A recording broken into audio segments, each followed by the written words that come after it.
So hi, One Thing Noise Podcast. I'm Shane, I'm Glory. and we're here with, Rob Laska from Valley. and we have some questions to say about their upcoming album, Lost in Translation. So congrats on that, by the way. How do you feel about the response to the announcement so far? Thanks so much. Really good. I mean, we've been kind of gearing up to a second record for quite a while now. We kind of put out our first album maybe in 2016, 2017, or kind of wrote it 2016, 2017. And those were songs dating back to 18, 19 years old, coming out of high school, like Wow. just very different different emotional triggers, I guess, that caused those songs to happen. And then we went through a really beautiful phase of growing and changing, and not in a way that alienated fans or whatever, but we just we experimented a lot. We had a pandemic, we had a bunch of time traveling around the world touring to kind of really dive into what Valley is. And that kind of happened with two EPs. So we had Sucks to See You Doing Better and Last Birthday. And those were kind of stages of us figuring it out. And that was kind of an album in itself, because both of those EPs were really long and almost felt like a double album. And then, but we're kind of saying Lost Translation is our second record because it's the first time we like sat down and we're like, okay, we're going to make another album, like top to bottom experience that's stitched together and sonically has a theme and feels like the same movie that you're kind of watching, versus the two EPs kind of felt like just like throwing paint in a pandemic and figuring it out. Yeah. So we're just really excited. I think our fans and people that have been listening to our band for quite some time are really excited about it. I think there's a lot of new people that have kind of like discovered the band that are kind of treating this album like their first record from us. So there's a lot of like interesting, fun perspectives with being at this point in our career that we're just excited about. So overall, the announcement's been really good. I think the feedback's been amazing, and coming off a tour, it's just been really great. Hell yeah, and the album is fucking awesome. Dude, Oh, thank it's you. actually beautiful. I can't I can't describe how beautiful the album is. Thank you so much. That means the world. Yeah, it's crazy that people are starting to hear it because yeah, you kind of live, I mean, you talk to any artist, it's like you live in this world of it being yours, and you don't get bored with it, but like we've had this album in our headphones for over a year, so it's like you kind of lose perspective on like what it feels like sometimes because you're so numb to it in a weird way.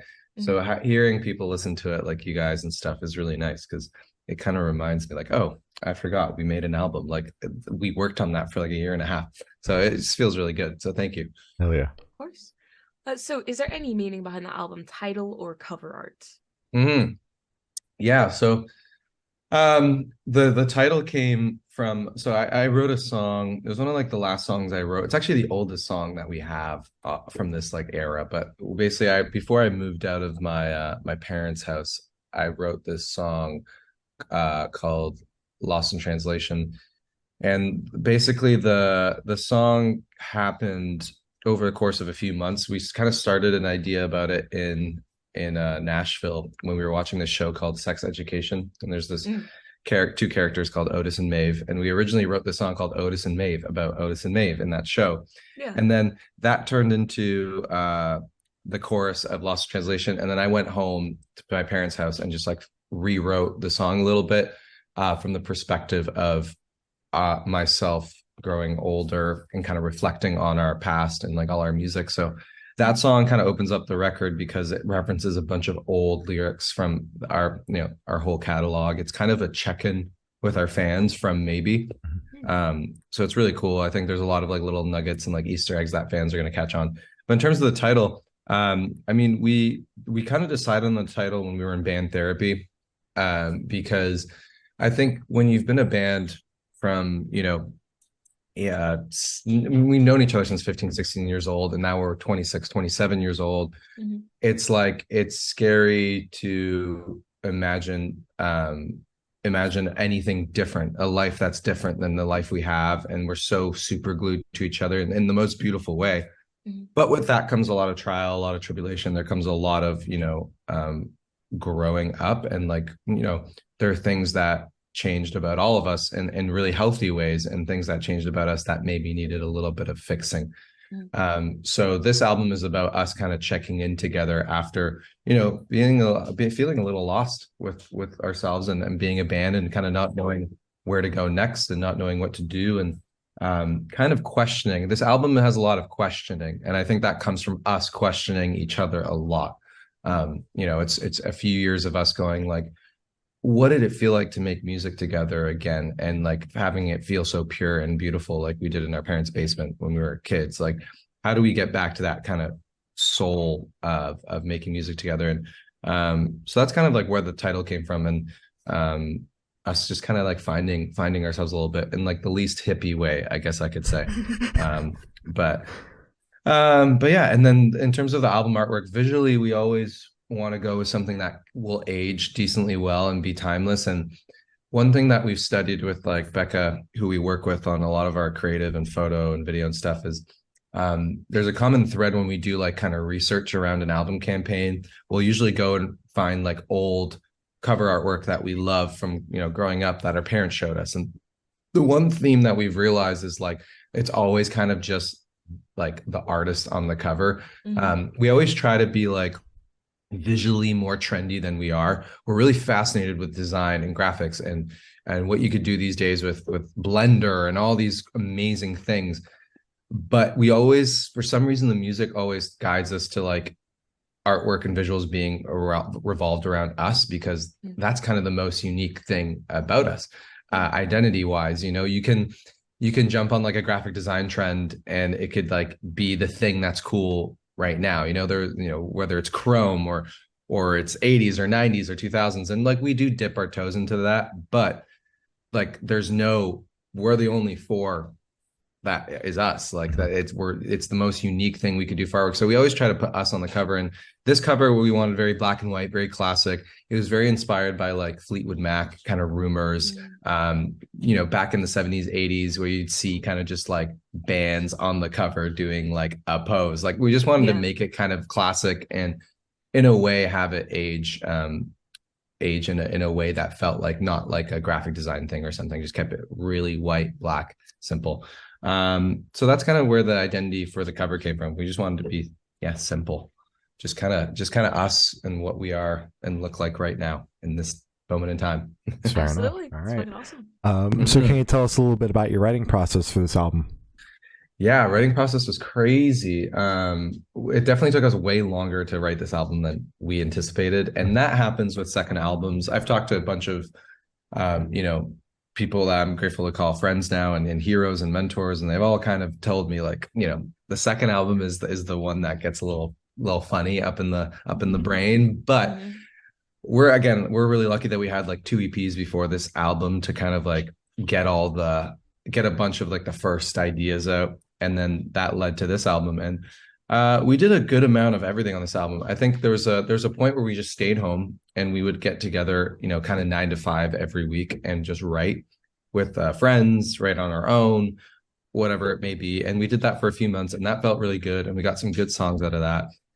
And then post that process, we felt a little burnt out. We're like, okay, we need to like switch things up. So we ended up doing a few trips out to LA, where we have a lot of friends that we've worked with and, became friends with over the years, and just people that mean a lot to us and really understand the identity of the band. So we booked basically this like 60s A-frame house way up in Beechwood Canyon. It's like way up in the hills. It's this house that hasn't been like touched since the 60s. The owners like had like Linda McCartney roll through and all these incredible artists. Like it was just a beautiful, like old, rich in history house. So we just like found it on Airbnb, booked it, and then basically got all our friends to come over. And we just had like a week-long slumber party of just writing songs. So we set up like 3 studios. We had 1 outside, 2 inside, and we just wrote every day for a week straight, like 3 songs a day, just like going crazy. And it was a very contained environment. I think that's why we work really well with like writing trips where we like contain people and like kind of just like build like a vibe and like a kind of a treadmill pace for songwriting. But it was an incredible experience, and that kind of capped off writing and making the record. And that was all through the span of like about a year and a half. So it took a while because we were touring and doing stuff in between too. So we had to work on the album on tour as well. So we worked on it in South Korea when we were there, and all over, kind of anywhere we could, pretty much hotels, buses, anywhere we could find a place to work on it. So yeah, the process is kind of a blur and crazy, but yeah, we did a lot of experimentation, a lot of collaboration, and yeah, I'm proud to say like everyone on this album that we wrote with are like dear friends of ours. You know, we're not doing as much like we like to call it speed dating, co-writing, where it's like you meet someone for the first time and then you have to write a song in 4 hours, and like it's just hard to do that sometimes and tap into like the real kind of emotion. But everyone we wrote with on this record are like, you know, people, you know, that we love and care about so much, and we've, you know, we've kind of opened up to each other in a way where we can write about, you know, serious shit and talk about things, and it just feels really natural. So yeah, that's pretty much the writing part. It's kind of chaotic. We'll see how the next one goes, but this one was kind of a blur, but in a really good way. And there's a documentary I think actually coming out about making the album. We like had a camera on 24 hours a day at the A-Frame house when we were making the record. So we have a bunch of footage and stuff coming out from making the album. And you said you guys wrote like on tour. Was that is that something that you guys normally do? Was it something you had to adjust to? Because, you know, we speak to a lot of artists that are like, I just don't write on tour. Like that's just not the vibe. Yeah, it's so hard. I mean, I think every artist will tell you the same thing, where it's like, I guess we say writing on tour, but it's really like, you know, writing a little verse, doing a little drum beat idea, getting a guitar idea down. Like it's all like little beats, bits and pieces of like the canvas. You're never really painting the full canvas on tour. It's just really hard. But you will work on like little things. And I think, you know, we're getting better and better at doing that. On this last tour, I worked a little bit more than I have in the past, and I kind of got in a flow of waking up and, you know, making a beat or doing something that might lead to something down the line for the next record. But it's definitely hard. It's not easy, and like the hours are really weird, and you're waking up at like 11 because you went to bed at 2 because, you know, the show ends at 10. By the time you're showered, you're rested, you know, you take a breather backstage, it's almost 11. And then, you know, usually go meet some fans that have been waiting patiently. That takes you to about 12. Then by the time you like come down from like the high of playing a show in the night, it's like 1. And then 1:30, you're kind of tossing and turning, and you don't go to bed till 2. So it's like the whole hour structure of being on tour is hard, but we try to find time when we can to work on stuff. It's definitely not compared, like not the same as being at home and like writing, but there's a few that do it really well. I know Ed Sheeran's really good at it. Ed Sheeran will like go on stage, play a show, and then like right as he's off stage, he'll like go back to like his little recording setup and like finish a vocal. Or right before he's going on stage, he'll like be cutting a vocal for a demo. Like he's insane. But you know, it's definitely a muscle you can train. It just takes a lot of discipline. Makes sense. Absolutely. Yeah. So what song off this album took longest to write, and which one is your personal favorite? Oh, what song took the longest to write? There's a song called Big Jet Plane that took a really long time to write. We had like 6 different verses. The chorus kind of was always the same, but we just couldn't figure out the verses, and the production was like a roller coaster of trial and error. So that one was like kind of oddly difficult, but then we finally kind of landed with it, which sometimes it takes that long. And then maybe another one that took the longest, probably there's a song called actually no, that one actually didn't take that long. Probably Lost in Translation 2 took a while, because it's like it started as like this whole other idea, and then I had to take it and kind of rework it, and then we reworked it as a band, and then we went back and forth on lyrics, and the production took a really long time because we wanted it to feel very like Oasis-y, like balls to the wall guitars, but also like have like a modern flair of like pop punk we used to love. And like, I don't know, it just took a while to figure it out. So I would say those 2. And then the second question was song that means the most to me. Yeah, your personal favorite, which one means the most? Yeah. There's a few. There's a song called I Haven't Seen You Forever that I really love. I just love the day we wrote that. It was a really special day, and I just love the way that song feels and how simple it is. There's a song called I Thought I Could Fly that's means a lot to me. It's a very personal song that I think might resonate with a lot of people. It's definitely one of the most like vulnerable songs I've ever written. Probably those two. I haven't seen you forever, and I thought I could fly. I like those two Hell yeah. for today. All right. Changes every day. So how'd the track list for the album come about? Did you guys write the opener be the opener, closer be a closer, shuffle around and see what fits? What was that process like? Yeah. Oh yeah. We're so obsessed with that process. And yeah, all those things. It kind of started the first few songs that we had for the record were like Lost in Translation, Throwback Tears. We had Break for You. We had like some of those songs. And then we were basically like, okay, some of these songs go really well together. So like the way I'll usually do it is I'll write all the songs out that we have for the album kind of selected. And then from there, I'll focus on keys first because I have like a fascination with pitch and keys. And so right away I knew Break for You and Have a Good Summer had to go together because they're in the same key and they transition really well together. So you kind of start there. And then Throwback Tears, I was like, okay, that feels like a really fresh, like new vibe for us. And that should be at the beginning of the record, like after Lost in Translation, the title track. So we kind of created a transition track from Lost in Translation that goes into Throwback Tears. And then it goes, I'm on some new shit now. It feels like this big opening. So we kind of had that. And then before Lost in Translation, I was like, okay, we always love doing album intros if we're doing an album. We did that on our first record. So we're going to do it on this album. So I loved it. I was like, okay, how do we one up this trend, like, the opening and feeling of this record? So I arranged some strings and then called up my friend Carson. He recorded them in New York, and we just went back and forth and created this like orchestral kind of check-in for the album. And then from there, I Thought I Could Fly was this like shorter, sad moment where like this feels really good in the middle of the record, and that connects with Evenings and Weekends and Either Way I'm Going Your Way. They transition because they're in the same key. We start stitching everything together, and then all of a sudden you have the album kind of mapped out. And then Fishbowl felt like the obvious closer.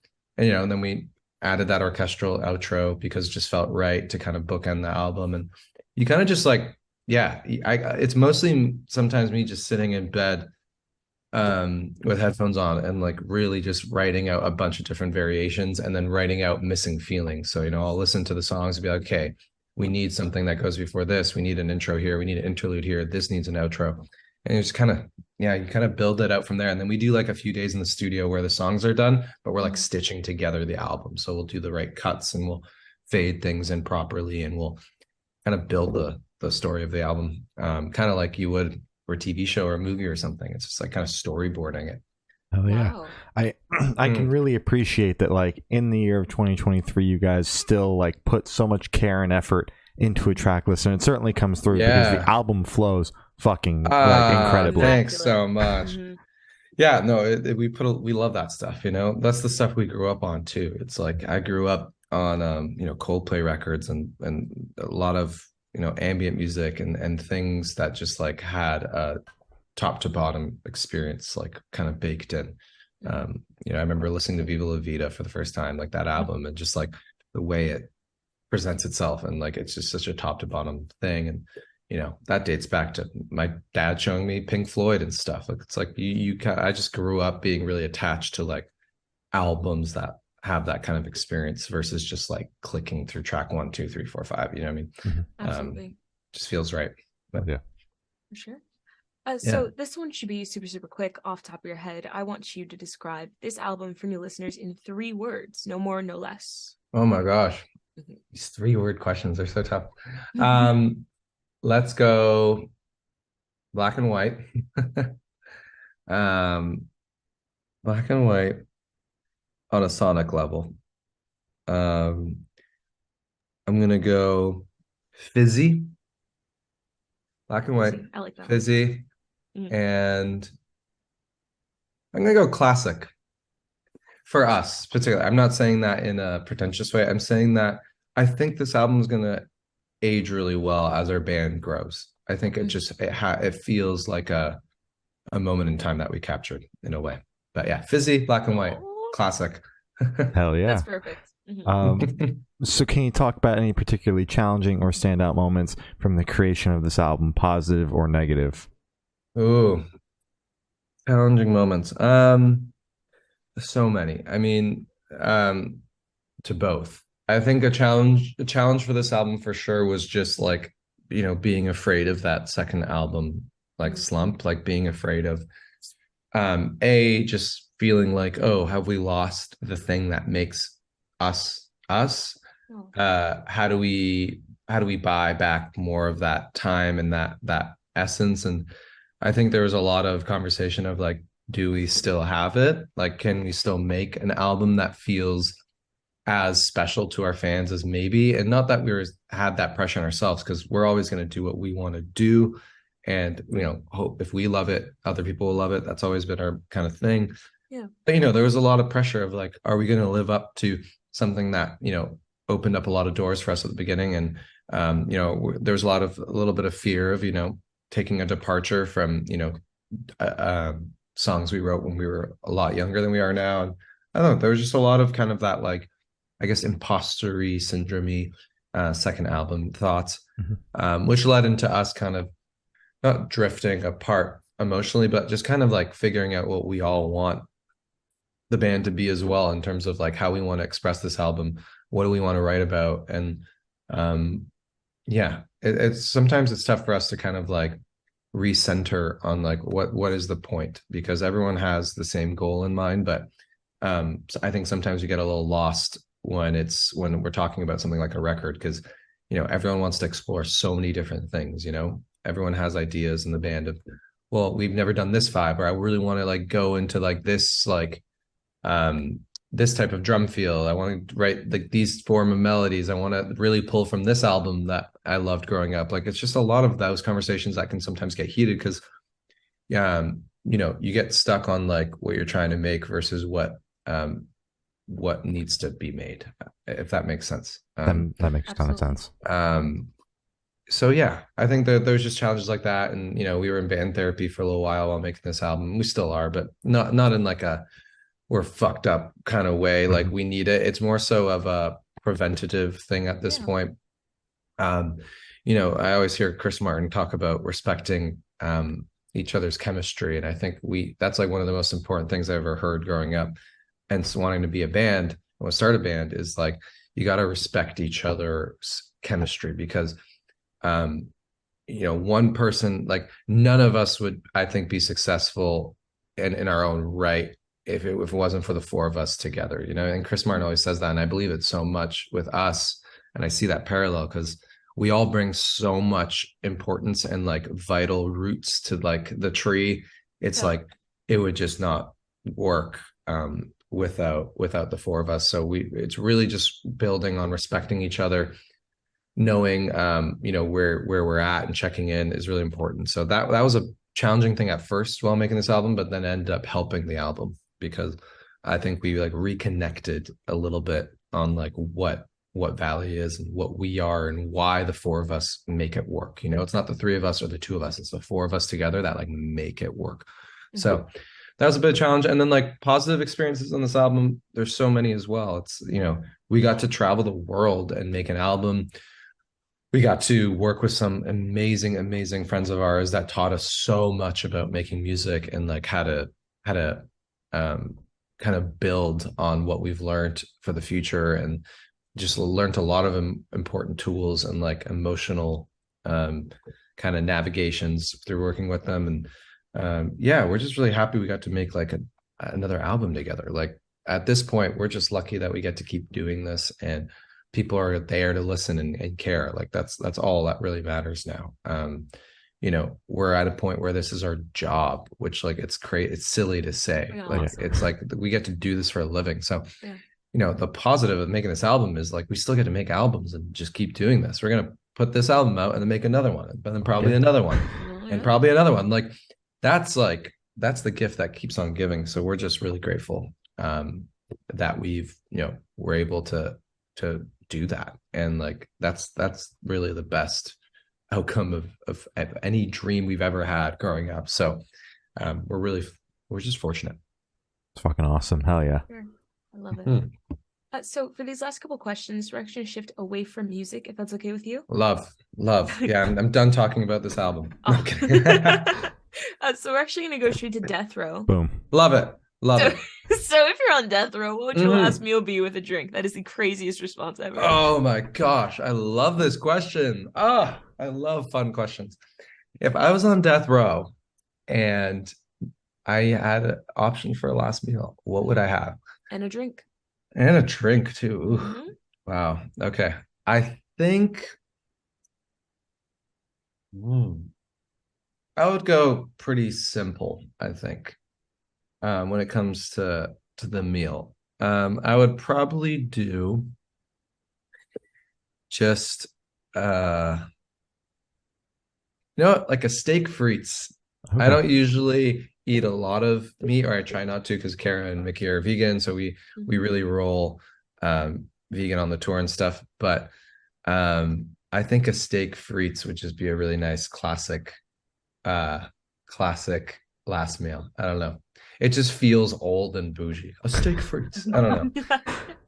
I don't know. It's just the first thing that came to mind. And then a drink, I'd probably have like a sangria or something. I love sangria. I'd have like a watermelon, grape, cherry, tangerine sangria. All right. Oh, everything in there, every fruit. I love it. Yeah, all the fruits. Yeah, and then it'll be fun. Hell yeah.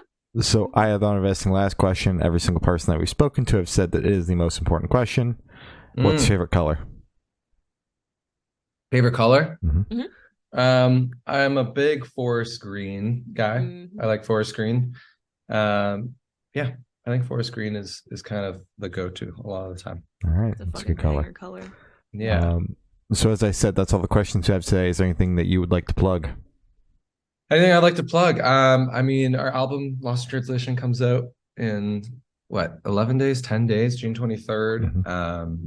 We worked really hard on it. We're really proud of it. I hope you listen to it top to bottom. Take it on a walk, take it on a drive, take it on a trip. Just take care of her. She's very precious, and we love her. And yeah, and come see us if we're coming through. We're going to be touring a lot this year, so if you want to come see a show, yeah, we'd love to have you. And yeah, and just thank you guys. Thanks for the great questions, and thanks for doing your research. And it's always nice to wake up and like do an interview first thing in the morning and like have it be so well thought out and just like, I don't know. I respect you guys so much because you respect us in the sense of asking questions and like coming prepared. It means a lot.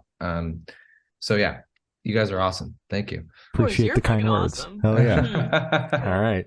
Well, thank you for now. It's been Rob from Valley, and we have been the Good Noise Podcast.